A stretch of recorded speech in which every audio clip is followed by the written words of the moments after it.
Και για όσους νομίζω ότι ξέχασα, αύριο στις 7 η ώρα θα γίνει το giveaway για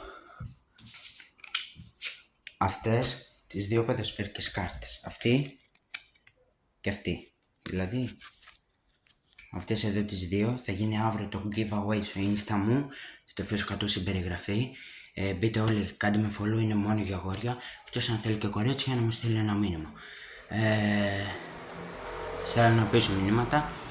Απλά να ξέρετε είναι μόνο για αγόρια. Δεν ξέρω αν ασχολείται και κορίτσι με ποδοσφαιρικές κάρτες. Μου στείλει μήνυμα. Για σχόλια σε αυτό εδώ το βίντεο. Τα βλέπω κάθε μέρα όλα τέτοια. Τα σχόλια. Ή απλά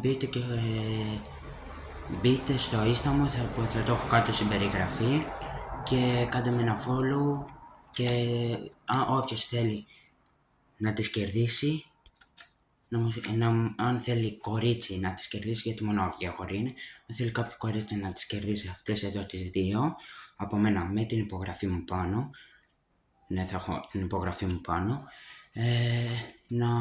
να μου στείλει στο προσωπικό μήνυμα. Αυτά από μένα, το κλείνω με αυτές. Bye!